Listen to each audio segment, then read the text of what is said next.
Mhm.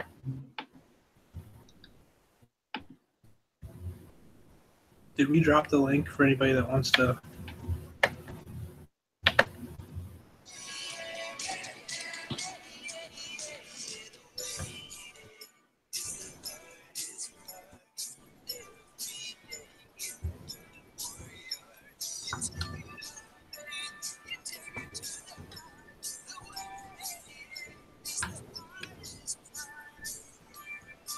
They're right. The waiting was the hardest part, and now we're here. Welcome to the first part of the Game of Thrones 2018 rookie draft coverage. This is the Iron Bank, as well as your commissioner, Lewis. Lewis, how you doing?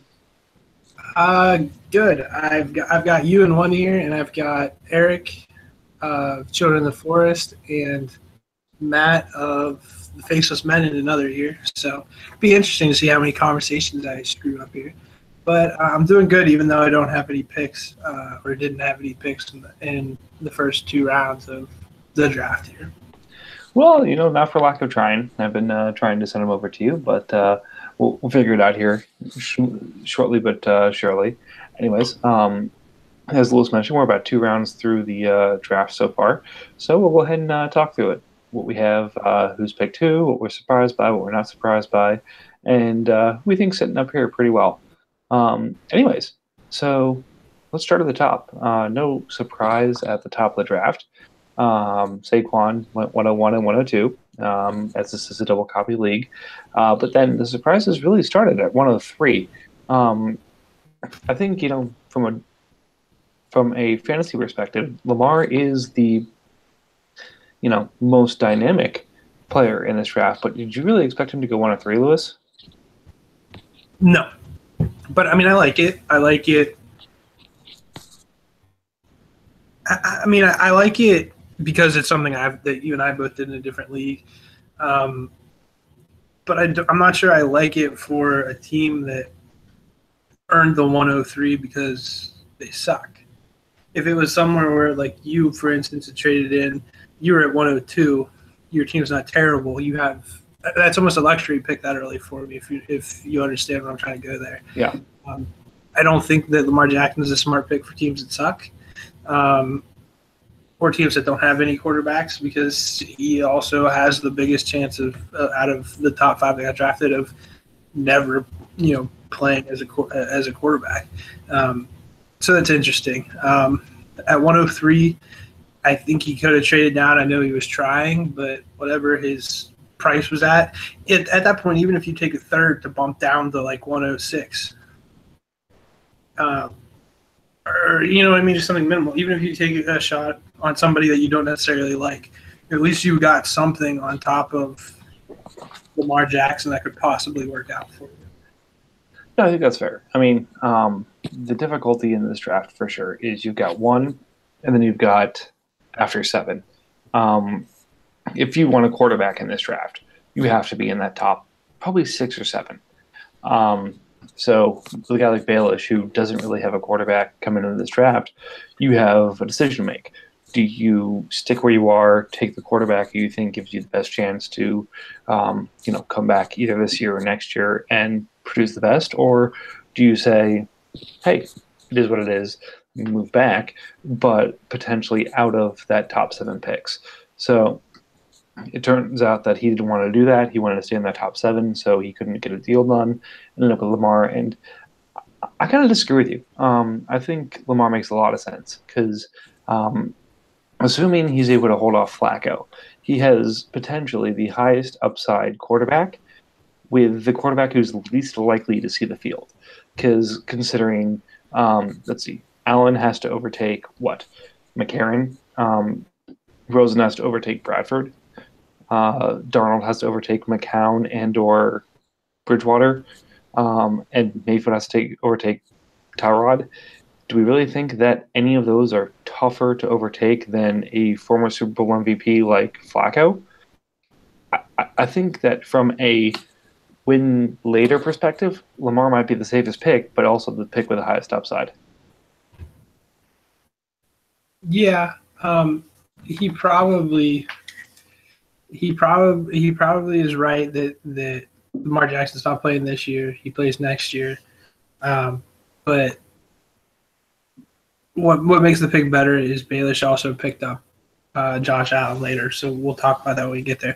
So he has the two shots, and so if one of them pans out, then you can just say, oh, at 103, I got the quarterback because out of the other one was super late. So out of the two, at least he's got a decent shot at getting a quarterback from that 103 spot. No, exactly. And look, these are all shots in the dark anyway. Here's hoping Saquon isn't a complete bust, but it's in the realm of possibility. But anyways, so Lamar goes 103, Mayfield goes 104 to Masters, which I think for those of us in leagues with him, we were kind of expecting. And then BWOB comes back with Lamar at 105, which I think was a bit of a surprise because he's got a team that could not compete, but make at least some noise this year and be in the wild card conversation. But then Lamar, as I mentioned, is probably a guy who's going to take a little bit more time. So it's one of those where I like the pick, but I don't like the pick for him. Yeah, I don't like the pick at all. For what you said, he just gave up some capital. Well, he didn't really give up capital, but he made some moves to somewhat try to compete. He gave up a future second to buy a running back that he thought was better than what he currently has. He has a couple pieces where he can buy players to compete. And it's not like he's terrible at quarterback anyways. I mean, he had Stafford and Bortles maybe. He broke Stafford down and now has Andy Dalton, who outside of this past year really has been a somewhat reliable fantasy quarterback. So I look for that with a new offensive coordinator in Cincinnati, new offensive line for Dalton to do a little bit better this year. But with Dalton and I guess he had Bortles. I didn't look. I'll look. You think that he'd have quarterback pretty. Oh no, he must have switched out. He has Bradford. So which makes that pick even more weird because Rosen makes the most sense. Yeah. So I'm not sure that I like the Lamar Jackson pick. I think that's a little bit of a mistake. And of course, I was sitting here originally thinking that the mistake was that he went quarterback when he should have got another position because he's not real great at running back. And outside of Odell Beckham, he doesn't have anything really at wide receiver. So a team with a lot of holes. I didn't think quarterback was the right position, and that was the mistake there. But then I look at it, and he drafted the wrong quarterback. He should have gone Rosen. So that makes it even a bigger loss for me, especially that early at 105. Yeah, I agree completely. I think Rosen was probably the right pick or trade back, either way. I know he was getting offers because I sent offers for that, but again, people didn't want to move back as far as I was, so I get it. But stuck and pick Lamar Jackson, who I guess is the definitive 102 here. Then our favorite non-existent podcast host took Mayfield at 106, making him the definitive 103. Is a Baker Mayfield. So we basically started out with Saquon, Lamar, and Baker. 104 was Darius Geis with Bulwer and Payne going back to back. He's been an interesting asset in drafts. I know that you and I have been in quite a few so far, Lewis. I think one that was really interesting was where Geis actually went after Chubb in a few of these after the draft. Have you seen those as well, or what do you think about him being the definitive 104 here in front of the two other quarterbacks? I'm okay with it. I like him. I think he's got probably one of the better spots to see the field. I'm not sure about production because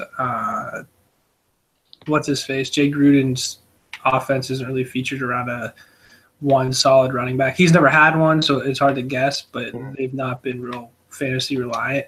But I do like Geis. I like what he has to offer. And people are just knocking because he fell in the draft, and no one really knows why. None of these fantasy football people know why. You can speculate and say this and say that, but they don't have a clue why he fell where he did. But then you look at some of these other guys like a Nick Chubb who lands in Cleveland that's already got a Carlos Hyde and a Duke Johnson. So his spot's not all that great. And who's the other one? Penny was a shocker with how early he got drafted. So I'm not, convinced that he should be an easy 102. Fair enough. Fair enough. But anyways, we're moving on to 105 here. Rosen was the definitive 105. Had Bolton and Stark at 109, 110. Darnold the 106 to Royce and Casterly. And then Chubb back-to-back at 113 and 114. Setting us up for a bit of a jumble here for the next couple picks.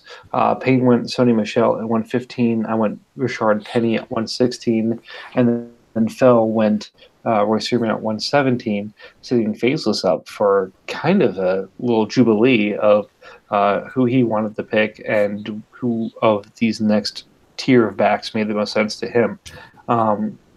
So before we get into his pick, Lewis, between Michelle, Penny, and Freeman, who were you throwing your chips behind of those three, and do you approve of the direction that Faceless went? I would prefer probably Michelle. Royce Freeman, I don't. I mean, everybody's pumping up Royce Freeman and crowning him a starter right away. They've got Devontae Booker, who has already somewhat produced, looked good, looked bad, looked okay. He was injured. I'd like to see him get a shot first. They invested the same amount of draft capital in Devontae Booker.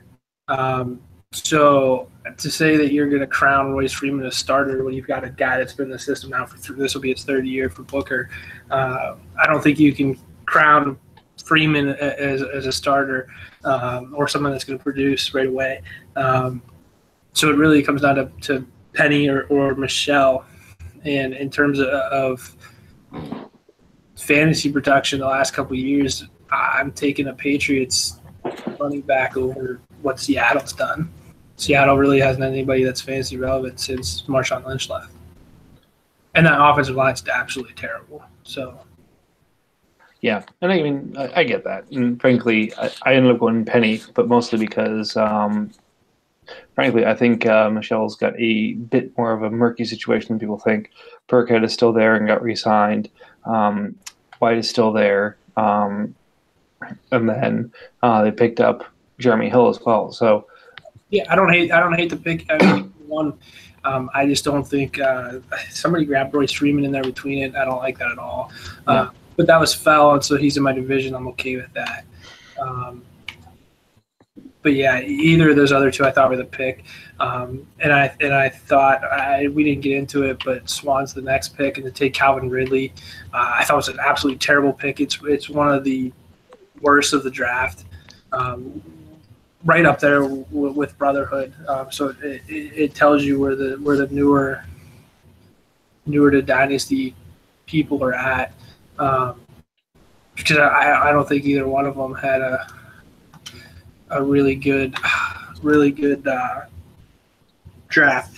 To take Calvin Ridley as your wide receiver one alone is enough, but when you've got a chance to take, I mean, she was going to end up with either Sonny Michel or Rashad Penny. You go into that when Faceless is on the clock and go, okay, I'm running, I can possibly get out of this draft with a guy that's going.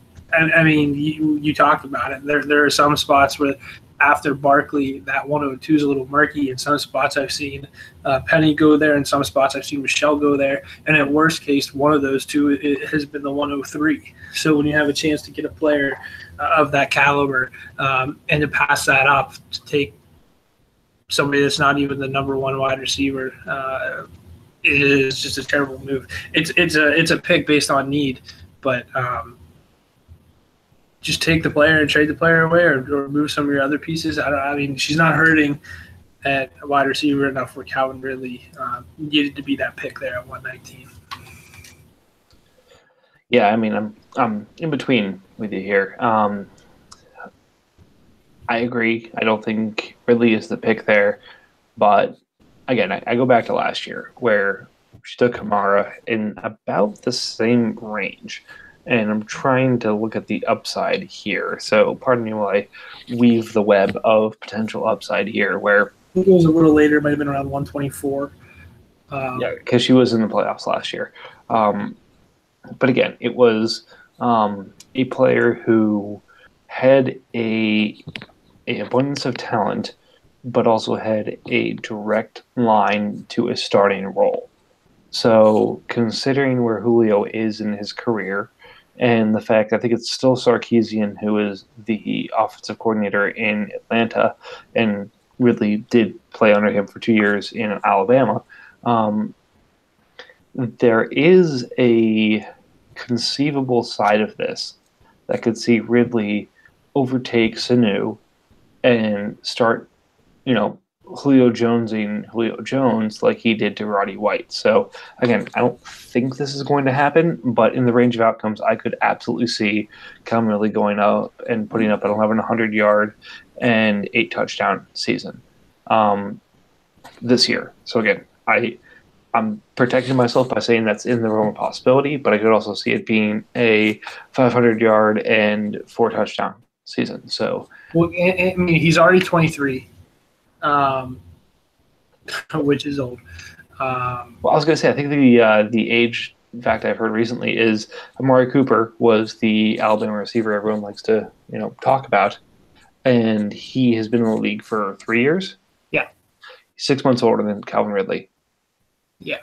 So Ridley's 20. My computer went to sleep. Ridley's 23. And I've been doing a lot of my Devi stuff and trying to reboost my site and get it up. And one of the things I've been looking at is wide receiver data and breakout age in terms of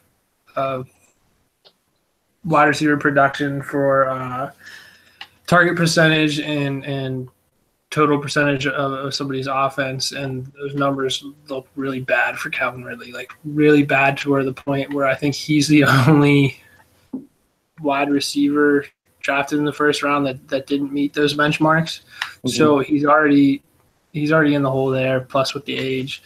I'm just not sure that he's somebody I want. I mean, and I'm also a big DJ Moore guy, so that's just me. If you're going to take a wide receiver, I don't know why you wouldn't take DJ Moore. He's going to play a different position than Funchess, get on the field immediately. Yeah. It has some other – but, I mean, it's not something I expect her to know. It was Calvin Ridley's a big name. He's been the big name for a while. He's available, you take him, so I get that, but I just don't like it. Michelle was the slam dunk choice, but, I mean – Ridley comes in, and Payne goes Ronald Jones, and then Santee gets the benefit of Sonny Michel at 121, and then Hardy rounds it out with Jones at 122. Next one I think was the big, not surprise, but question of when this is going to happen in any draft. I think in every one of our Superflex drafts, we question when is Josh Allen coming off the board. In this case, he was the 112A going to Baelish at 123, and then again at 115A to White Walker. So still in the first round, but again, the 16-team Superflex league, you don't get too surprised by that. I don't think. Were you surprised to see Allen come off the board before the second copy of Freeman or the first complete wide receiver? Wide receiver, yes, but again, that wide receiver is DJ Moore for me, not Calvin Ridley, so that pick really throws that off. The running backs, I don't know. I'm not as down on Josh Allen as everybody else. Everybody's crowning him as this dude that sucks. Until he gets on the field, I'm not gonna say that this dude's not good. He was taken in the first round, high mid first round pick. He's got the tools. He's got he does have the easiest chance to get on the field, even though he's currently third on a depth chart. But I like him. I like the pick. I think the second copy of him actually should have gone a little bit higher than it did. But I'm trying to think of who took the second copy. White Walkers? Yeah. I don't necessarily like that he's the one that took the second copy. That gives him 4 quarterbacks. I don't think he needs quarterbacks. He doesn't have a running back. His best running back is Jerick McKinnon. Kieran Johnson sitting on the board there. I really like Kieran Johnson. At that point, that's the pick I would have made. But I also thought that I think Forrester at 125 should have taken Josh Allen. Forrester's got 2 older guys in Rivers and Breeze. You have no idea when those guys are going to hang it up. Breeze more so than Rivers because I think he's closer to the Super Bowl. But, the Saints were close, to a catch away from being in the Super Bowl. Where if Breeze wins the Super Bowl, is Breeze done? And if that's the case, Forrester, who's always a win now team, doesn't have a quarterback. The dude never has any picks. So he's going to be in quarterback trouble at some point. It's just a matter of when that's going to happen. And taking someone like Josh Allen when you have an opportunity. Again, this is his first pick in what, two rookie drafts now? Seems like it. And he's gotten a quarterback that's going to follow him, and I don't think there's going to be many, future drafts where there's going to be 5 quarterbacks taken in the first round. Other than that, I also thought that he should have gone a pick before that. The Sand Snakes. Sand Snakes has 12 quarterbacks rostered. I thought that was the easy one there. Take Allen, drop some of the Josh Dobbs and whoever else shit that he has at quarterback.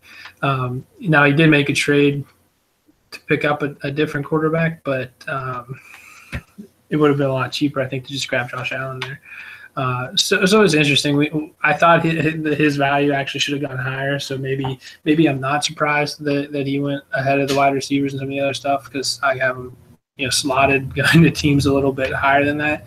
But I'm all right with it. And then I wanted to go back because there's something I wanted to really talk about. House Payne, I thought, killed the draft. He went Michelle, Jones, and Chubb. Or no, Michelle, Jones, and Geis. So I thought he did really well. And then I don't think Santi could have done it better. I really am still not a fan of the trades that he made to trade down. I think he could have gotten more.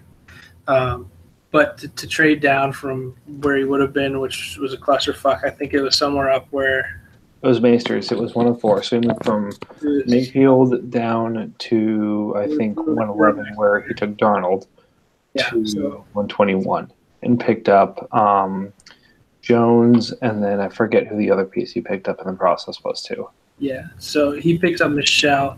I'd be interested. I would want to ask House Payne. He's on a goofy. I think he's in Germany or somewhere, so it's kind of hard to get him to join in on any of these types of things.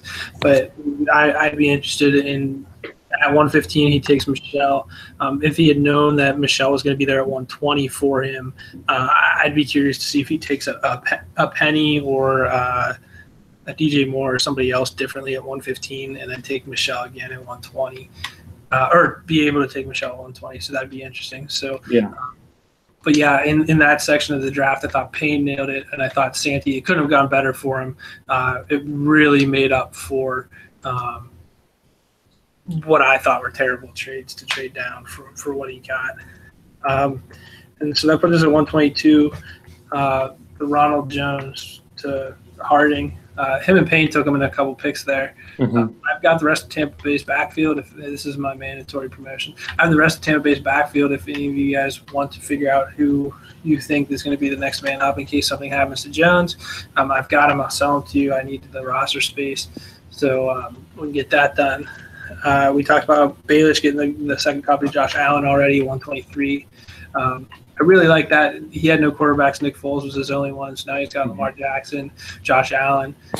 If neither one of them play, he was talking. He made a comment that, neither one of them will play, and he'll be in position to get the 101 next year. And then he said somebody that was 2020 eligible and not somebody that was 2019 eligible. So yeah, that wasn't going to work out for him. But then he said something like, well, I mean, he has DJ. He has a couple. I was like, that's how you're going to end up in the one. He's not going to be one-on-one eligible unless he gets rid of TJ. So, you know.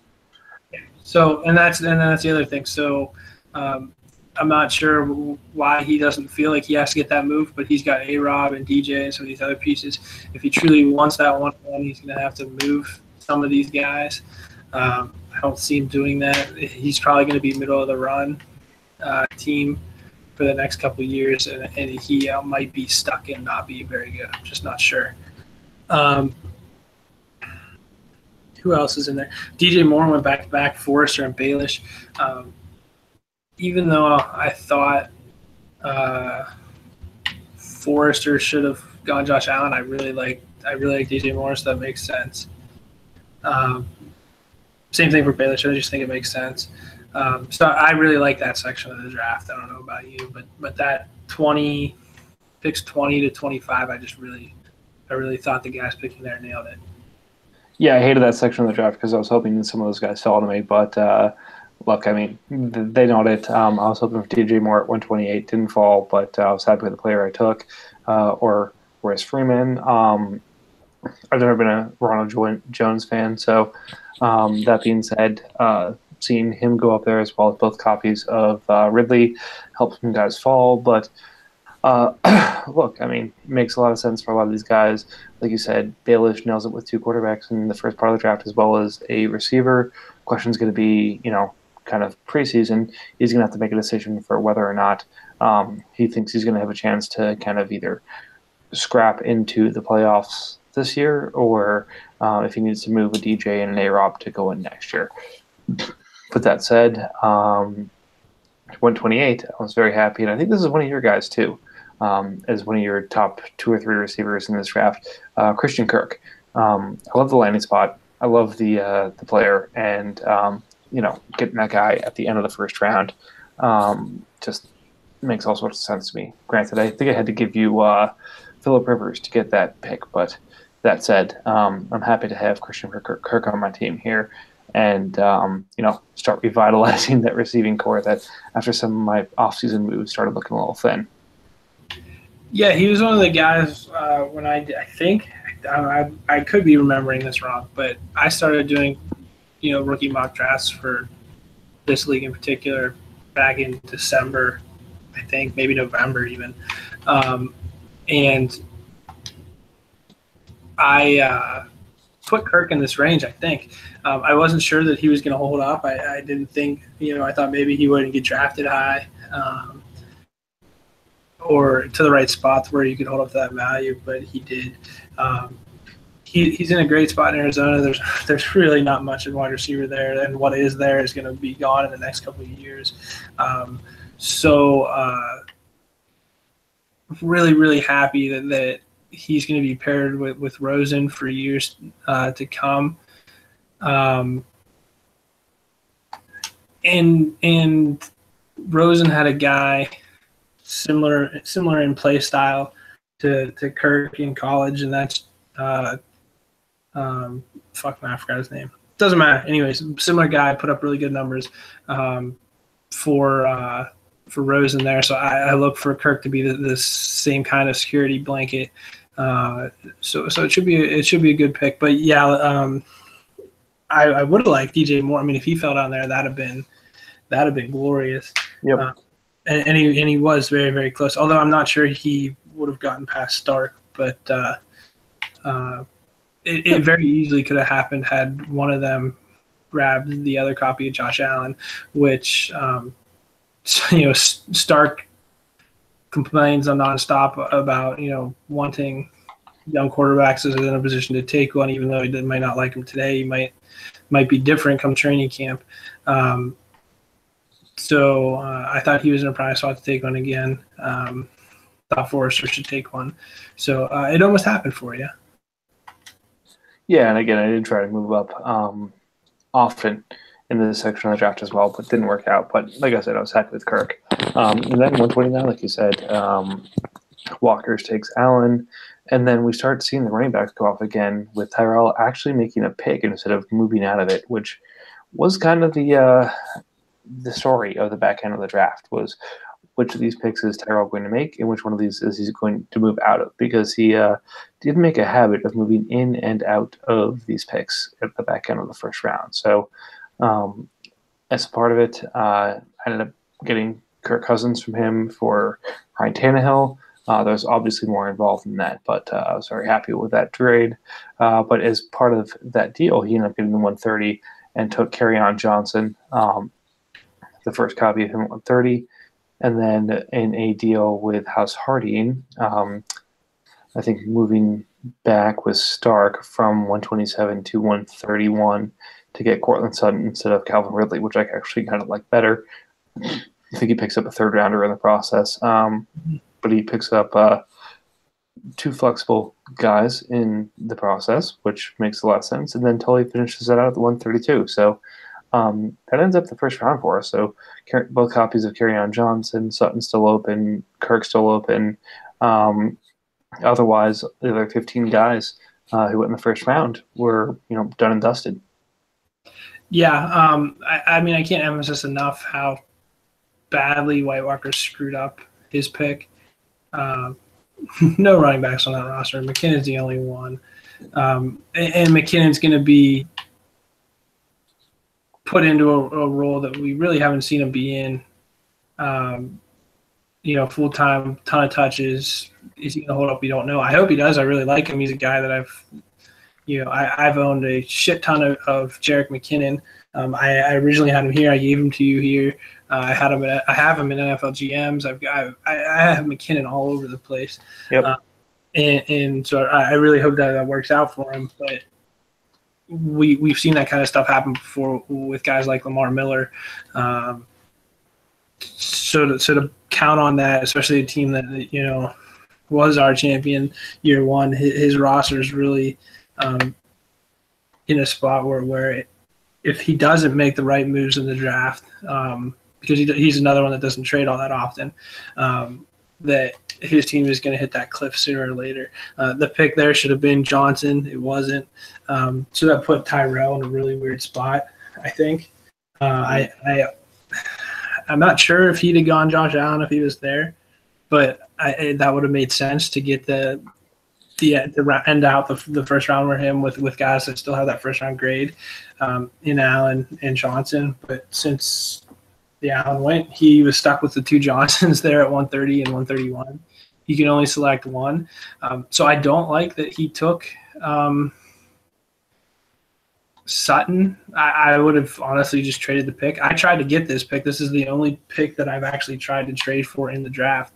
I was trying to work on a pick and something for Derrick Henry, or I can't remember what the other thing was. Anyways, I was trying to buy this pick. He seemed like he was interested, or kind of started to talk in the chat like he was interested in trading it. At the end of the day, he had zero interest in trading the pick because he wouldn't even negotiate with me on that.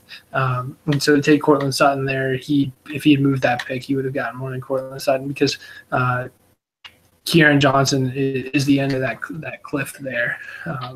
There are probably 15 solid guys that would go in our first round. And then there's that cliff after 15 and we'll see, because the draft goes a little crazy here. But I don't know. I like both players, though. I just don't like the value that he passed up. And then, of course, Tully gets gifted Kerryon Johnson. I did try to trade into that one as well, so I lied. But I was same player. I was trying to trade into Kerryon Johnson. Couldn't make it happen.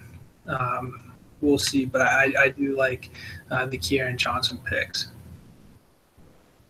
No, I think that makes a lot of sense. And look, I was trying to get back into those as well, but shockingly, wasn't happening. Players who had those picks wanted to hang on to them, and Tyrell apparently got tired of trying to trade it back. So that said, that completes the first round. So from a personal perspective, I've been running a sweepstakes in the process here, and I'm accepting my first offer from Baelish in the process, and we'll continue on to the second round of this draft. So going to 201. Maesters moved up on both of these occasions. 201 from Alistair and the 202 from Baelish to end up with Christian Kirk and Cortland Sutton. So, two guys who I think we both agreed were kind of at the end of that first round, beginning of the second round range. Maesters just completely takes off the board at the first 2 picks of the second round. So we have our 17 picks off, and we are fresh up, ready for 203, which is Tully taking Michael Gallup. So what's your feeling on Gallup? Do you think he ends up in a position to start and kind of take over the Bryant role, or do you think he's a little bit overdrafted at this point? I mean, I think he's overdrafted at this point. Dallas is going to be terrible. I hate to break it to Eric, but I mean, when we saw Dak's first year, I was screaming regression. They're like, no. He's got all the tools, all the weapons, all of this and that.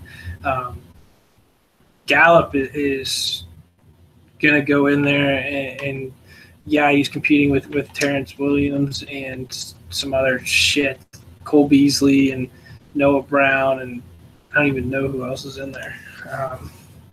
But I don't know how you can expect Gallup to come in and put up big numbers when you've got a guy like Des Bryant who didn't put up big. I mean, they were okay numbers, just nothing massive. You're not going to get any kind of production from a Dallas wide receiver. At least I don't think you are now or anytime soon. That offense is now going to be strictly ran around Zeke. So we'll see, but it's too early for me. I don't like that range. There's some other guys I would have probably considered taking. I like Washington a little bit better than I like Gallup. I don't know about draft pedigree, but Pettis might have been taken ahead of Gallup, so maybe you consider him there. Mm-hmm. But again, it's a spot where Tully has a lot of these Michael Gallup type guys. I thought that he could have done something a little different with the pick. From my knowledge, he doesn't have really anything at tight end. Dallas Goedert is sitting there. Maybe it's probably a little too early for a guy like Mason Rudolph, but you look at Tully's roster, it's just filled with types of wide receivers like Tyler Lockett and Rashad Perryman and I don't even know, Sammy Watkins, just all these super young guys that don't produce at elite level. So he's adding to that. I don't know why you wouldn't trade out of that or trade that pick. You can trade either back if you still want to draft, because there's some people that definitely only want to trade for right now for trading back so that they can continue to draft in the rookie draft year. But it's a weird pick for Michael Gallup's never going to play for Tully. Yeah, it's an interesting thought. He's so deep receiver. Like, that's not the guy that makes a lot of sense here. Although, granted, that's what the next tier really provides. So, from Tully, I'm trading back, but who knows what he was getting offered anyway. I think I offered something, but I can't remember what it was. Anyways, I'm pretty sure pre-drafted, Reed takes Mike Gesicki. So, first tight end off the board at 204. I think this is a hell of a reach. What do you think? Yeah, again, I mean, I just said the same thing about Tully. Fuck. Sorry, I'm playing FIFA. The same thing about Tully, but I said Goddard. I forgot that Gesicki's there too. I mean, you could take Gesicki if you were in Tully's. But for Jeremy, he needed a tight end. He has O.J. Howard. I don't know if he drafted O.J. Howard. I don't think he did. He might have traded for O.J. Howard. But he has a lot of capital invested in these young tight ends, and my thought on tight ends, especially the young ones. So I'll leave it at that. It was a pick based on position of need, and the fact that the next one went at 207. I mean, that's the area for him, I guess. Well, I mean, I think we saw the truth of this matter is, and it's going to be an unpopular opinion, but hey, that's why we get to podcast. Is there are quite a few teams in this league that instead of knowing what they're doing, pick based off of who's available. So I'm going to go with BWOB. So I think he has better knowledge than I probably give him credit for. But let's be honest. At 103, Lamar goes and he closes it out at 105. 203, Gallup goes and he closes it at 205. I would not be shocked if there is a open player at, say, 301 or 304 that he just says, I'm taking the second half of instead of going for best player available. So if I take a new player or Walker's does or Lannister does, I would bet that Brotherhood goes off of who is the top player available based off of the players here and takes that guy. So again, I think there are a couple people that like that in this draft, and unfortunately, I don't think that's the right way to do this. Yeah, and I had said something about the Lamar Jackson pick when Brotherhood made it. I don't know if I said it in the chat or if I said it to Julia privately or on Xbox or something, but she was like, "Oh, you really didn't like the pick? I was swayed him into that pick or something." So I don't know what that's about, but if that's the case, do not listen to her because I don't like her pick either. And she got lucky on Kamara, but other than that, her other picks just are not good. Yeah, don't listen to her. Just do your own thing.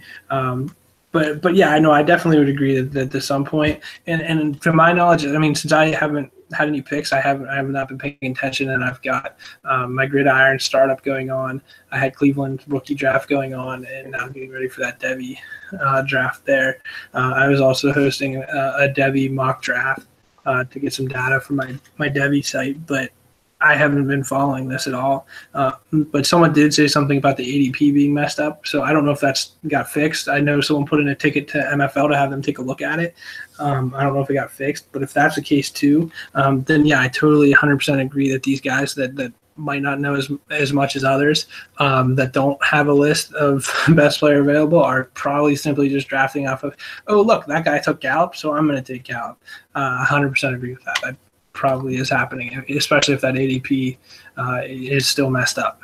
It's still messed up. So ADP, obviously MFL didn't do shit. So to be frank, I think that there's still one player who has not been pegged based off their ADP at this point. Everyone else is alphabetical. So if you go into pre-draft, I think you'll probably see it. But point being, MFL, clearly because it's MFL, didn't do shit. So, hey guys, if MFL is watching this, get off your asses. Anyways, 206. I really like this pick by Egan. He's had an interesting draft here, one that I haven't really expected from him in a while. He takes Anthony Miller at 206. So I think that's his first pick in this draft. But his other pick would have been he traded it to Reed. Reed bought it super early, and when he did, it was one of those things where I had said, I was like, dude, do you realize that you're trading a super early fucking pick because your team's garbage, and you don't play for depth, so by points possible, you're making that pick that you're trading away even better. He didn't buy into it. That pick ended up being 106. It's Baker Mayfield. Fairly certain that he's a pretty big Browns fan, so I hope that bites you in the ass. Anyways, I do like the Anthony Miller pick. He was joking about trading Aaron Rodgers, and he's like, "Oh, I want a package," and so I put it into the trade calculator since he only trades via the trade calculator. And Anthony Miller is a piece I put in the trade calculator just because I like him. I'm not sure. Again, I would need to see Chicago's offense because I'm not sure that Trubisky is going to be one that can support second tier options or third tier options. So with A-Rob there,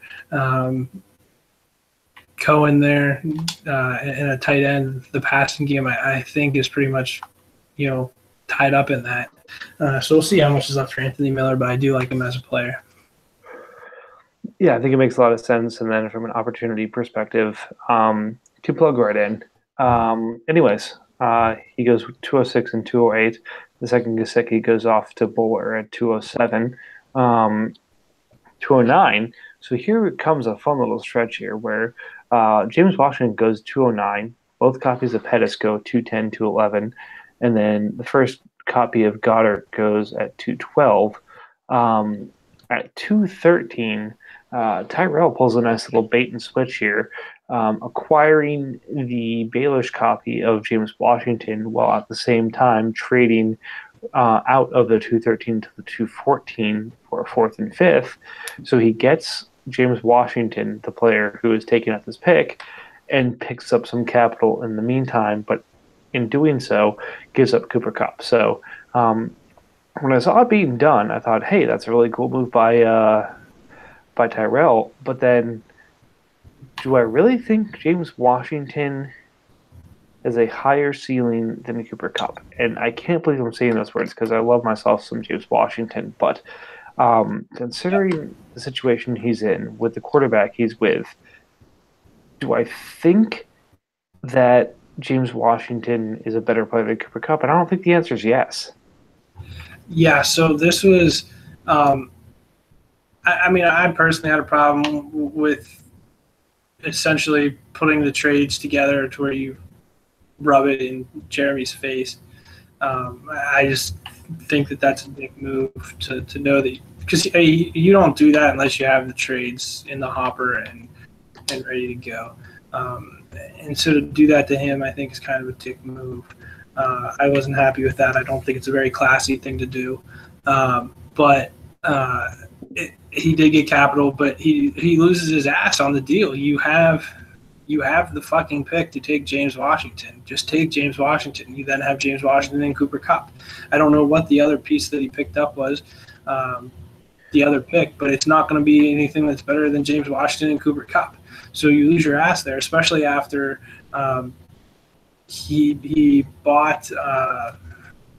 he sold Josh Gordon for Cooper Kupp and Tevin Coleman. I thought he stole that one. I thought that was ridiculous. A huge overpay by Free Folk for a guy that hasn't played a full season in years. And you just drafted Cooper Kupp. He's younger. He's produced probably just about the same as Josh Gordon is. And then you give up Tevin Coleman, who's going to be an impending free agent, most likely. And everybody knows that his value is going to skyrocket when that happens. I just don't know how you go from winning a deal so bigly in that manner to then losing it over wanting to be greedy and be on the draft. Because that's all it is. He wants the attention of being on the clock where people say, hey, Tyrell, you're up. So then everything's about him. That's all it is. There's no wanting to have value or wanting to make your team better. It's just wanting to pick and be on the clock and be the center of attention. And that's what's happened here. And so I pulled it up, and he pulled the trade for Mason Rudolph. Yep. So that makes it even worse because it's a huge reach. In Rudolph, the dude's a third-round rookie. He's not going to see the field. Ben said he's going to play for 3 to 5 more years. At that point, Mason Rudolph's rookie contract will be up, and he probably won't see the field more than a few games at the end of the year against Cleveland when the Steelers have the division locked up and aren't playing their starters. It was a terrible sequence for Tyrell. One that I guess kind of karma gets him because he screwed Reed in a classless way, and then in terms of value loses his ass and at the end of things with the picks that he made. So I guess it all works out. No, again, and he claims he wanted the Washington Rudolph connection. And look, if you think that Washington is the next coming of AB, and I don't think he is, but if that's where your head's at, then sure, I get it. You want the next Ben, you want the next AB. If you're willing to sit on it, fine. But the thing about all of these moves by Tyrell, he doesn't have his first or second round pick. So I have no idea what he's doing. Like, Yeah. Well, he's and then making that's the other moves like thing. he's building for the future, but at the same time, he doesn't have the picks to be moving for the future. So it makes no sense. He does the same thing. It's literally he wants the attention. That's all it's about. And, I might sound mean. I might sound like I'm picking on him or what it is. It's all attention based. It has nothing to do with building a team or value picks or any of that shit.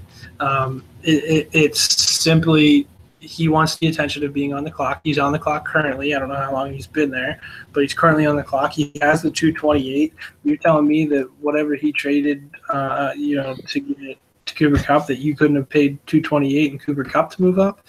As somebody would have taken that, deal to move up to where you could take Mason Rudolph. So he could have ended up, in a much better place where he has Rudolph,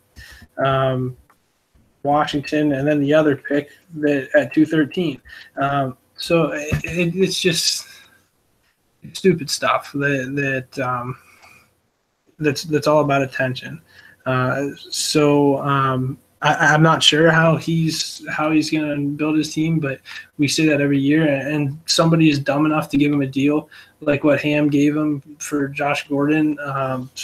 I'm not sure what's left on his roster currently, but he finds dumb deals, and as long as people continue to allow him to talk, get inside their head and talk up, the stupid deals that he wants to do, he's going to keep doing the same thing.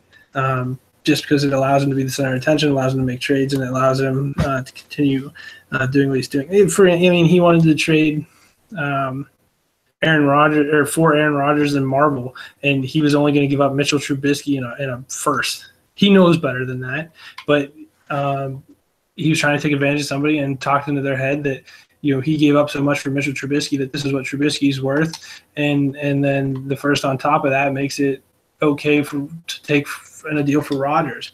That's just, it's not. And as long as people like cave into that stuff, then he'll still be able to build a team, whether he has future picks or not. But anyways, that's enough about him. Exactly. I don't even know. 14. Ballister takes Rudolph at 215. Yeah, and I'm going to do this real quick, and then I'll let you run a couple picks in a row here. Mallister got in the chat and kind of bitched at Tyrell for taking the Rudolph copy so early. He was like, I wanted to take him later on in the round. That does not mean that you freaking take Rudolph with the next pick. I think it was a terrible pick. I think it's still a reach, especially for a team that is not very good, doesn't have a lot of pieces. I can't remember what his quarterback position is, but you just got Barkley. You have Newton. I know he has Newton. He has Mahomes and he has Newton, so he's fine at quarterback. You're fine at quarterback. Take one of these other guys. I don't know why. He doesn't have a tight end, so you have your pick at. Does he have his pick at tight end? Not quite. If I remember correctly, he is. So you could take Goddard. You could take a Ballage or a Shark or a Smith. I know those are next to your guys, but it's going to be somebody that's going to help your team more than Mason Rudolph is going to.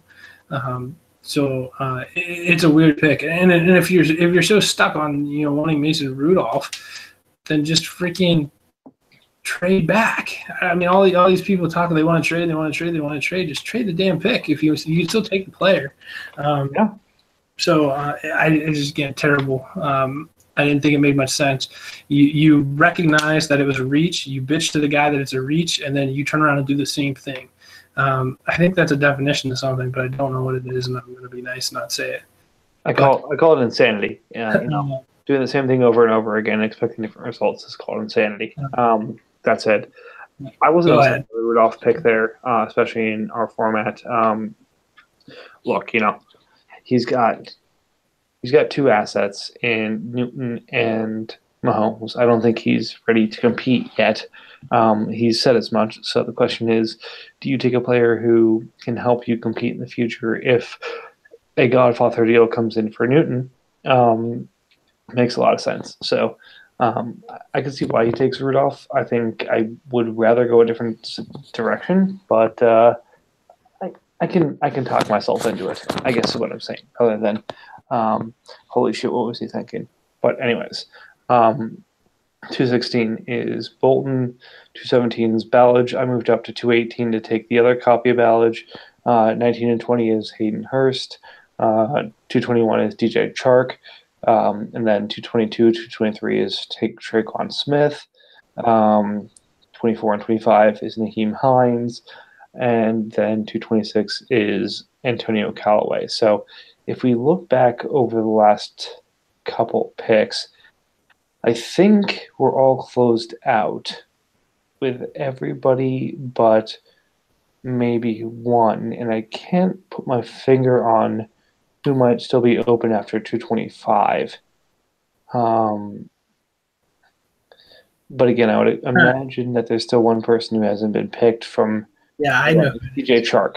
I was going to say, I didn't know if we were keeping it quiet or what, but yeah, it's DJ Chark. I would imagine he goes to Tyrell here. That's an easy pick. Although I could see Tyrell being a stupid fucking taking Kyle Aletta.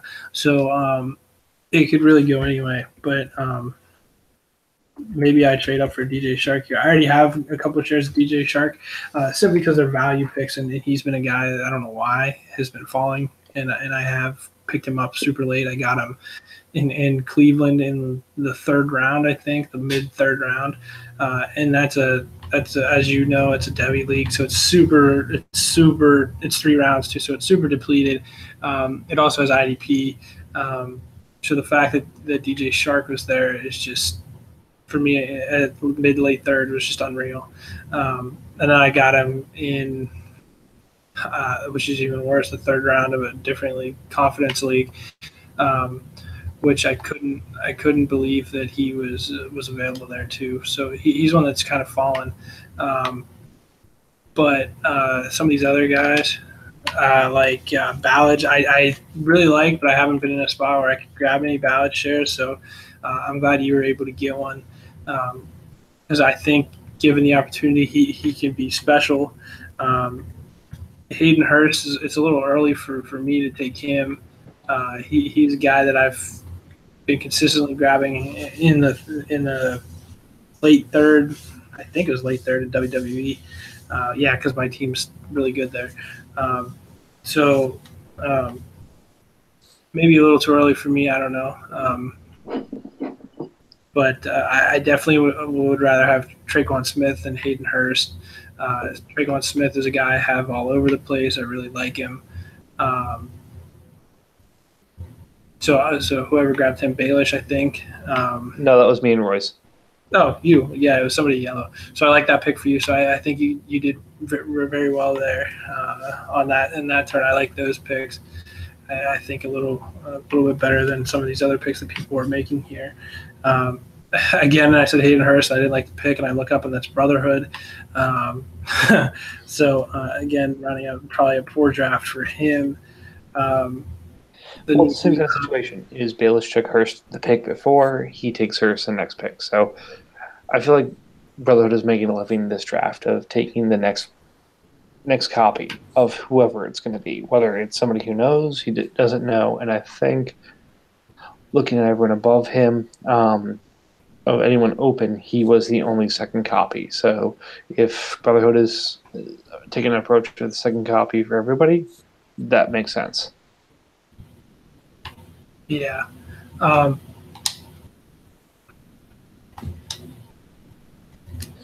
That's it. That gets us to, like you said, 226. There are a couple. Away for He's an interesting pick, and Kyle Aletta is a terrible pick. I said earlier that Stark was itching for a young quarterback. He has a chance to take Josh Allen, passes on him for a wide receiver that has flaws, like I talked about it earlier.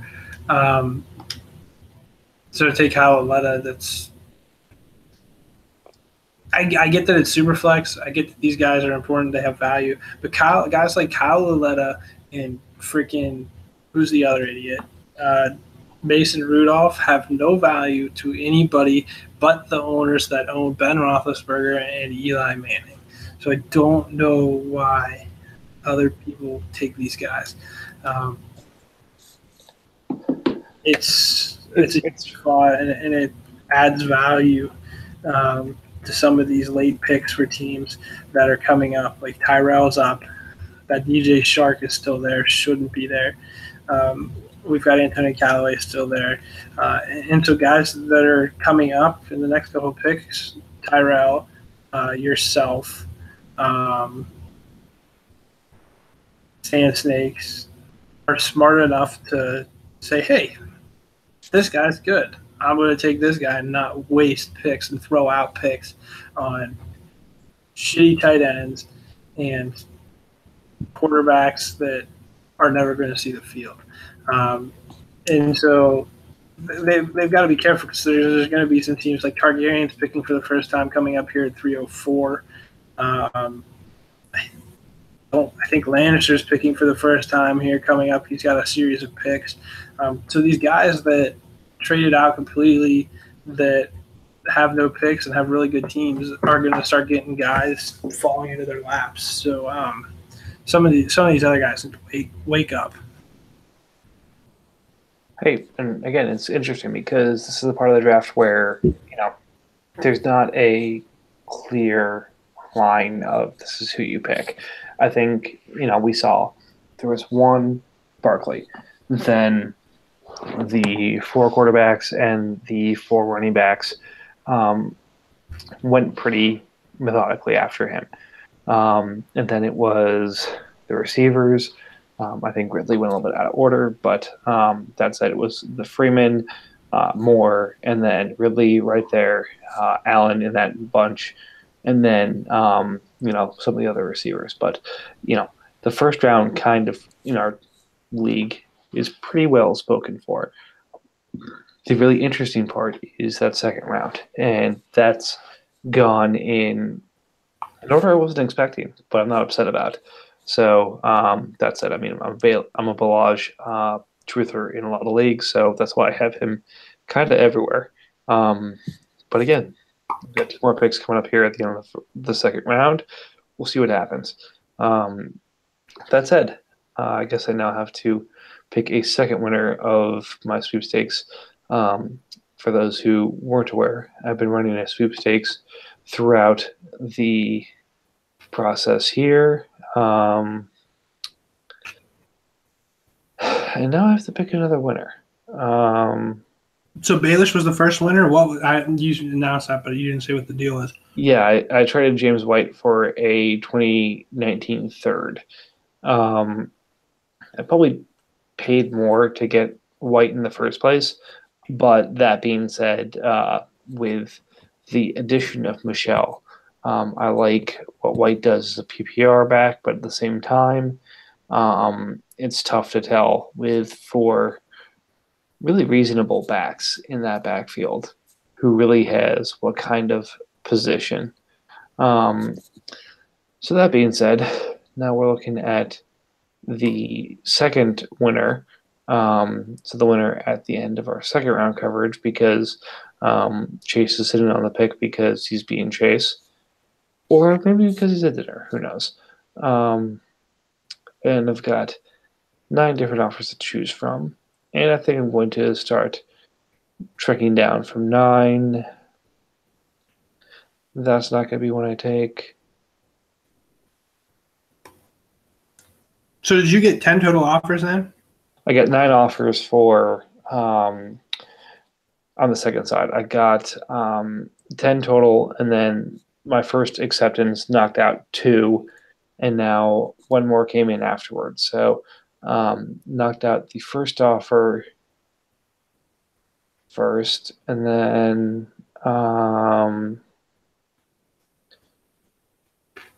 sorry, Lewis, I'm knocking out your offer second.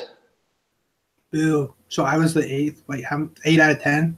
8 out of 9. Boo. Well, that's good for you then. And then let's see. Because I came in slightly over the minimum. I wasn't really looking for anything in particular. The problem is I like some of those guys, but I can't roster them because I'm gonna like the guys that I would cut to take on those guys. I would then not have anybody to cut when I have a couple picks here in the 4th and 5th round. Yep. And then Macers gets knocked out next. Then Macers gets knocked out again. Oh, this thing doesn't say if there's people watching.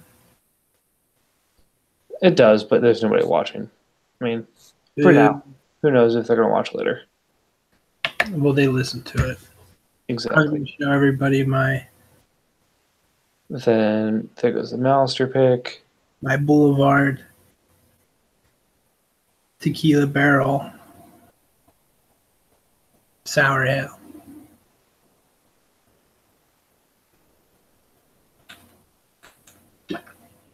And then the last Maestros offer. Whoops. And we're down to our bottom 3. Oh, let's announce the teams. Unless it's Maestros, don't announce it. No, it's Malister, it's Egan, and it's Forrester. Egan was the initial loser. Forrester jumped in front at one point, but the Malister offer is still compelling. So is that something that I would imagine the Malister offers for Jonathan Stewart? You don't have to confirm or deny because I don't want to put you on the spot. But is that something that you also – I mean, it's something I've been trying to do. Like, obviously, I already plugged that I'm going to be moving the Tampa Bay backfield to the Ronald Jones owners in a matter of whenever they wake up. But it's something like I have LeGarrette Blount somewhere, and I plan on moving him to the Kieran Johnson owner. And Egan, I would assume, is for Barkley as well. So is that something that you specifically have targeted? Because you trade more than probably all these other guys, and I do as well. And that's just something that is an instant like click in my head. Like, okay, I have this guy. I traded Jonathan Stewart in WWE for like a 3rd or a 4th or something like that. No, I mean, I have Stewart, and I think I may have acquired him before. I think before he signed with the Giants. So it was one of those where it was just kind of like, hey, that's fortuitous. Actually, let me check that before I take any offers here because I'm curious into what I actually did here. So if I go over here, do all transactions, do 300, and I do Stu. So while you look it up, I'm just going to run through the draft again because there's a couple that I don't think I got to comment on that I think should be pointed out. So I do think that at 106 we need to point out that Reed took another Cleveland quarterback. He had Kaiser last year. I think at one point he had Hogan. I think at one point he had Kessler. I think who else did he have? I don't know, but a shit ton of capital in Cleveland quarterbacks. Then he doubled up on that and grabbed the Cleveland running back. He also loves Duke Johnson, and he also has a good amount of shares of Carlos Hyde. So he is all in on Cleveland. Enjoy that. That's right. So I got Stewart from Royce for the 515. Okay, so that's instant. That's instant. If you get more than a 4th or even a 4, that's instant. That's instant gains. Then Sam Darnold went to Royce. I think Sam Darnold has gone to a New York Jets fan in all the drafts that I've had. I think he went to Lannister and NFL GMs. I'm trying to think of other places, but the Jets fans are getting their quarterback. So I wanted to point that out. Trying to think what else I needed to point out.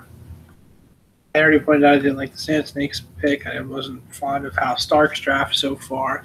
I don't like White Walker's draft. I don't think I commented on Mazers. I don't like his first pick at 4th overall. I think his team is now in a spot where it's now or never for him.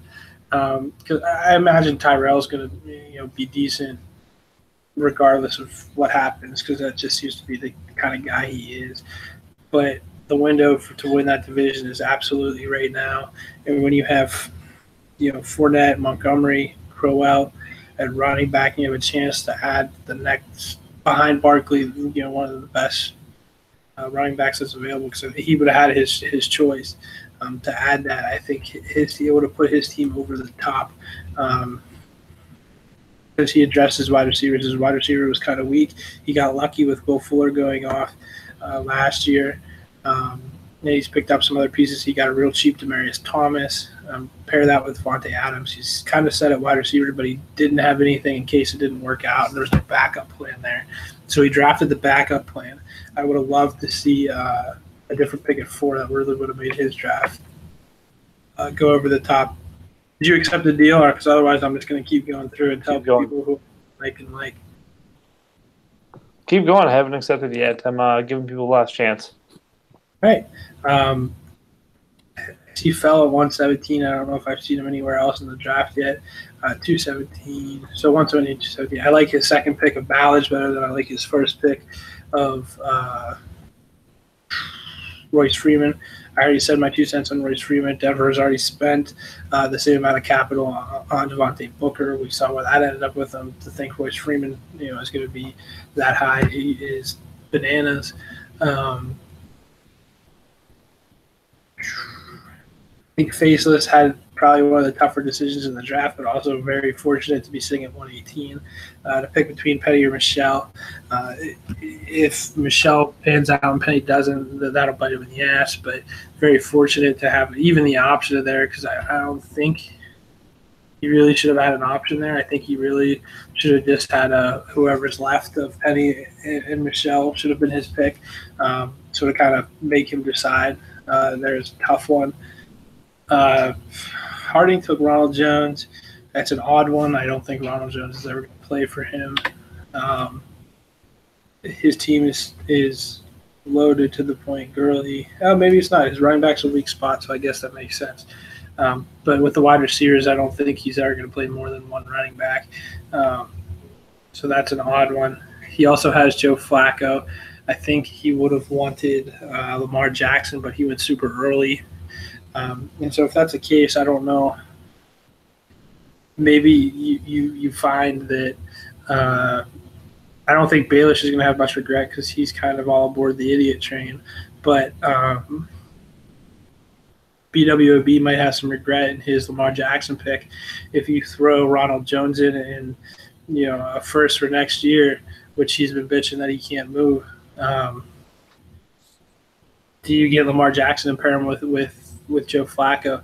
I think that would have been an avenue that Harding could have explored. I don't know if he did, but I would have done that, ahead of picking it at 220 where he did. I don't know. Let's see. I don't like Sand Snake's draft at all. 124, and then I think he traded out of his other picks. I just hit the back arrow so many times that I don't know what happened. 124, he took Freeman. He needed to be a quarterback. So he traded out of the second round completely for Sam Bradford, all of which was avoidable. So you look at the final haul here. He could have just taken Josh Allen. It would have been Josh Allen, and then let me see, Traquan Smith and Naheem Hines. So he could have had those three: Josh Allen, Traquan Smith, Naheem Hines. But instead is going to get Sam Bradford and Royce Freeman. It's interesting for a team that is very close to the cliff. And honestly, had Evan not made this trade with him, he would have been over the cliff, because he wouldn't have had a quarterback. He would have had so many rosters. He would have had to do something. So the Bradford thing could help him this year, but he's going to be over the cliff next year. The only saving grace is because I think he again has too many picks that he won't roster, that he's going to trade those for 2019 picks. So he should have a decent amount of those. when this is all said and done. And then I like yours. I don't know what your total haul is here, but Barkley, obviously a huge win there. Um, Penny, another good pick. And then Kirk, was that your? Yeah, Kirk was your actual pick. Mm-hmm. James Washington, I like. Bowdge, I like. Draquan Smith, I like. Naheem Hines is a guy that I like. So it seems like you just drafted all the guys that I like. I mean, that's what I was going for. So, well, Penny, I'm not as high on Penny as everybody else, but I have to obviously recognize the draft capital that the Seahawks put into him. But yeah, I like that draft. I'm trying to look and see because I traded you some picks for David Johnson at one point. People said that was shitty. So I'm trying to see. It looks like one of those picks was Kieran Johnson. So, interesting. Yeah, and then another one might have been Josh Allen. So I traded Josh Allen, Kieran Johnson, and yeah, I'm going they find the other one for transactions. David Johnson, which probably was terrible, but I was able to turn that into things that are better than those players. So that works out for me.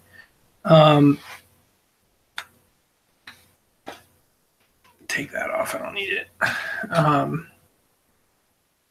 But yeah, so Tyrell's still on the clock here. He has been for a little over an hour and a half, and I'll go closer to 2 hours. I haven't checked the chat, so I don't know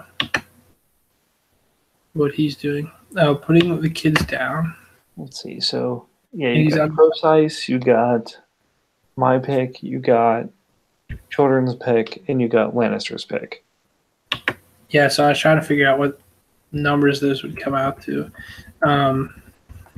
So did Lannister end up in the finals? Yeah, so I don't know who he played. He played Bane. No, he didn't end up in the finals. He was semis because Baneford beat him. That's right. So he ended up at 28 or 29. Sorry, 29 or 30. Then Children was... Yes, I found it. His pick was 29. Children pick traded from Iron Bank. Yours wasn't 130, was it? Or was that Eric? I think you got 28, 29, and 30. Okay. So it would have been it was Kirk Allen and Kieran Johnson for David Johnson. But I was able to turn those 3 picks. I turned the one into Lamar Miller. The other one I turned into I don't fucking know. I'm trying to think of who I traded to. It's hard to follow because the MFL just said pick traded, pick traded, pick traded. So I traded it to Tyrell. So I think I turned one into Bortles. So no, you traded 28 to me for Rivers. Then you traded 30 to Tyrell, who traded it to me for A.J. McCarron, and I traded it back to him as part of my cousin's deal. And then I'm not sure what the 29 part of things was. Yeah, so that was my Lamar Miller. So I picked up 128 would be Rivers, 129 was Lamar Miller, and 130 was Blake Bortles. So I guess I have those guys. I could have had Kirk, Josh Allen, or Kieran Johnson. So I guess I made out okay with that. I had some other picks, but because I don't know how I got some of these other guys, but I'm pretty sure that's how my late picks went with my David Johnson deal, which is interesting. But I don't have anything else. And did you pick a winner? And then we can wrap things up, I guess, because I don't have anything else, and I'm not going to sit here and wait for Tyrell to pick. I don't want to either. So we've got a couple people who have just jumped on late.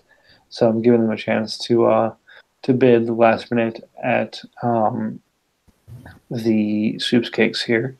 Right now, let me reload. Um, it's a tough decision between Egan, Forrester, and Ham. Um, I might take the Mouster offer too. So who knows? So Make sure it's the right one. yeah. So Speaking of that, I just want to throw other nonsense out here. I hope Jeremy gets this edited up to where other people actually listen. I guess at this point, I have no idea how many people actually listen to this or not, but I have had, and I told Jeremy that I've had enough of the constant bitching from some people. Comments like, I'm not going out of my way to pay for the league, um, or I'm not going to come check when I'm on the clock, when I know I'm on the clock because I want to drink, or what. Like, I'm tired of that nonsense. You owe the people money. It's not my responsibility to chase you down, to hound you down, message you. I hate that part. I don't like doing it. I don't enjoy it. It's no fun for me because then the more time I spend chasing other people around, the less I have to actually play the game myself. So I don't appreciate comments like, I'm not going out of my way to pay, especially when you haven't paid in over 2 years. You paid double then to which covered you, but for 2017, but don't come telling me that you paid or you definitely paid when you didn't. Check, pull it up, show me a receipt. If you paid, then I'll mark you paid. But it's much easier for you to do that than for me to have to throw things together. And I've done this 2 drafts in a row now with a lot of the same group. And we've got Marvel coming up here this next weekend. And all as owners, you guys have very few responsibilities. I email you to try to keep you on top of stuff as much as I possibly can, or I'll message you, or I do all this other stuff. But I'm not going to go out. Like, why am I going out of my way if you're not willing to go pay to do this other stuff? So there's got to be give from some of you guys here, because it's honestly just lazy. I don't need to send you a link privately. I don't need to email you the thing. Log on to LeagueSafe, sign into your freaking account. The leagues are all hosted there, just like they are for everybody else that is able and capable to log in and pay. I've given some of you way too many free time with some of this stuff that you've taken advantage of it to where you hit me with oh yeah, I'll pay when I get my check on the 1st, and then you don't pay me.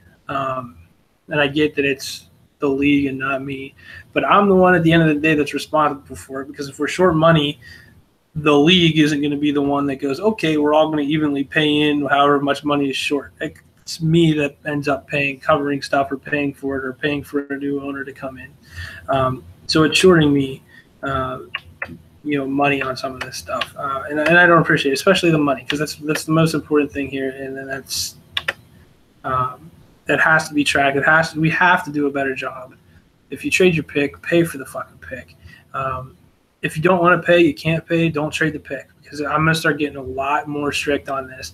Because at this point, I don't care. I said, if other people can't respect it, if other people can't, take the time to go and look and see if they've got guys that are ineligible on their taxi squad, I'm not even going to ask nicely anymore. And you saw last night, I went through and just cut about a dozen players from people's teams. Didn't ask, didn't warn. Sorry, you're out of luck.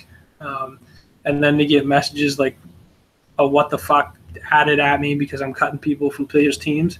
Listen, I said, you've had since we rolled over in January, second week of February. So you've had almost 4 months now. Figure that stuff out. So you've had 4 months to get your rosters right. Some of you have had years to pay. It's just getting out of hand, and quite frankly, I'm tired of that. So I'm going to ask nicely now. If I have to deal with this again, it's not going to be as pleasant. I'm just going to start replacing people. No, I think that's reasonable. Look,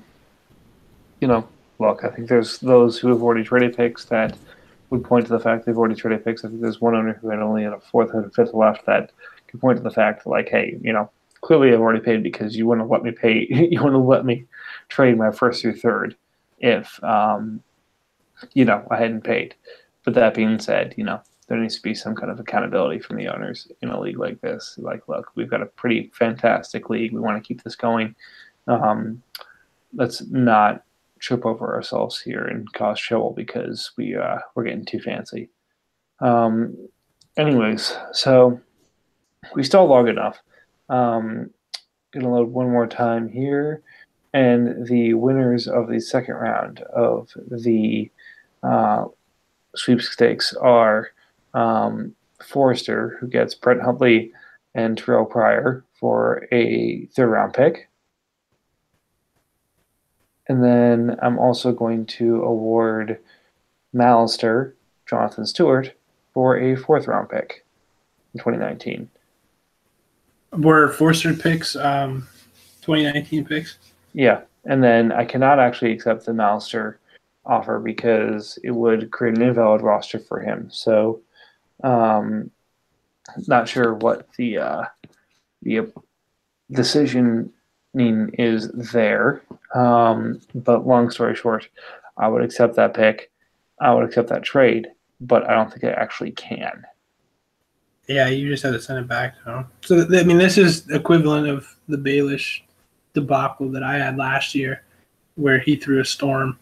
And then I had the offer out to multiple people.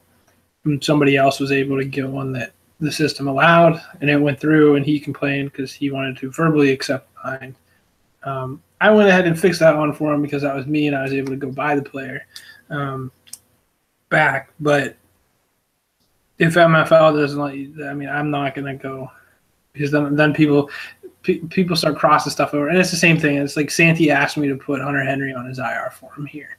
It's not a thing here. I don't do that here. I only do that. That's an NFL GM's thing because the salary cap is so important there. And sometimes MFL is slower with the IDP injuries than they are the off. It's the only reason that's a thing there. It's not a thing anywhere else. It's not going to become a thing anywhere else. So it's one of those things where people are too comfortable with asking things from me without doing much in return. When what they have to do is very little in terms of respond to trades, pay for their league fees, and show up on draft day and draft in a reasonable amount of time. Speaking of reasonable amount of time, I still don't think Santi is picked. Or not Santi, Tyrell is picked. Tyrell, yeah.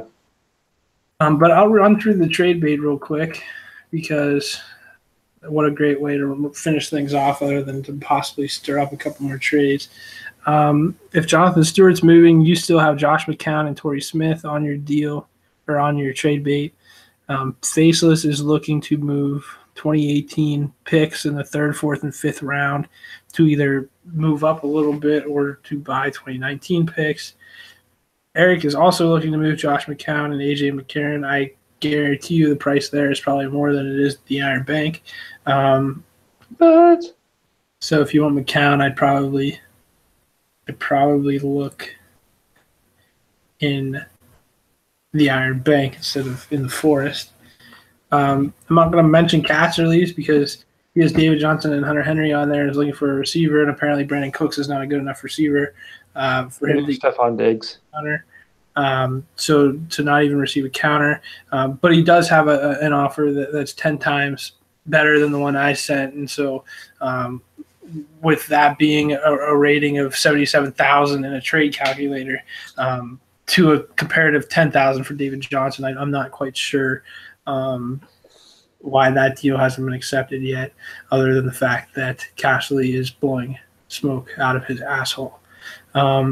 Masons has options. I don't know if he's actually looking to move any of those guys, but they're all on the trade bait there. And other than that, I think House Egan wants to trade Aaron Rodgers. I would read Malister's, but it looks like a pile of shit, so nothing worthwhile there. And then the other copy of Hunter Henry is going. With the injury to Hunter Henry, what do you value? What are you currently valuing Hunter Henry at? This is for my own peace of mind because, again, I'm not super high on tight end. I'm not super particularly fond of Hunter Henry. The injury on top of things significantly lowers his price for me. But I don't think I was in a spot where I think I offered Santi a first and second for him at one point, which was an overpay on my half, and his answer was the first wasn't high enough. He didn't want to do it. So. In my opinion, that's absurd. At this point, if you get a high second for Henry, you have to run away and take it because, look, that position is so much, who's the flavor of the month, and when are you going to break out, and can you break out on time? And you're putting another year on Henry, and here's hoping he breaks out, but does he still have the speed? Does he still have the burst? Does he have what he had that made him a top 5 tight end option before this injury? Going to go ahead and say probably not. Granted, I own him a lot of places, so I'm hoping maybe he can get it back, but I'm not sure he can. But if it's me, I got to go early second. If you move him now, expect an early second. If you hold him, you can probably do better than that. But if you're moving him right now, you got to take the early second. Right. And on cash release point, I mean, he's obviously looking to win now. He's in a relatively weak division. I think he made the playoffs the first year, sucked last year. Looking to get back, I offered Delaney Walker and who I bought for a late second. And then I offered him a guy that I know that he's going to overpay for at some point because he plays for the Eagles. So it's just a matter, I just happen to have that guy. He doesn't want to overpay because I have him. But he'll overpay for the other copy, I'm sure. For Hunter Henry and to not counter that or say it's laughable or terrible is just I'm not sure how some of these people get deals done because I'm relatively easy. I'm usually close. I'm not far off. I don't think I've ever sent anything that's other than the Macers that's below 70 or 75% in the calculator, trade calculator. And I don't even use those. I just happen to figure out values relatively easily where guys are at on those things. So to not want to counter one that's right off the bat going to be somewhere around 75% fair at the very least is kind of an odd thing. I'm looking. I keep trying to help. I keep trying to send you stuff. I keep trying to see if this pick comes through because I see Lannister came online. I know Lannister's coming up in a couple picks. It does not look like the pick's going to come through. So we'll see. I don't know what Tyrell's roster even is. Is it filled? Not sure. Let's do a quick look. At some point, he's going to fill up with all these fucking picks. I can't imagine that he's got one spot left. Yeah. So we'll see. He's got some interesting guys on taxi. Maybe I'll hold on to some picks or trade for some picks for next year and steal some guys when the draft ends. He's got Josh Malone on there, who's interesting. Process I already have, but he seems to be doing some pretty good receiving out of the backfield for Seattle, so that might be worth a steal. Henderson's a guy I hadn't traded to him. I like him. But, of course, Denver taking Sutton and somebody else. The kid from Deshaun Hamilton, I think that's the name, from Penn State, kind of murks that for Henderson a little bit. And then Austin Eckler is decent too. So definitely going to be some stealing from his taxi squad at some point. He's one that he didn't use the taxi squad the first year at all. He had a really shitty one last year. And so now that he has this depth here, I guarantee people are going to be stealing from him, and he is not going to be happy. So I can't wait for that. But let's show anything else. I'm done. I don't have anything else. I don't want to say anything else. I'm done. I think we pretty well covered it. So anyways, thank you everyone for joining tonight. Great chance to catch up on the draft. Like I said, this is part one. Finished up at 28 with Tyrell still on the clock. We'll take it from there to the end of the draft next week. The point is, glad to have some activity back in this league, back to have the trades, the action, and otherwise. So I will talk to you next week. And in the meantime, live your best lives. Peace out.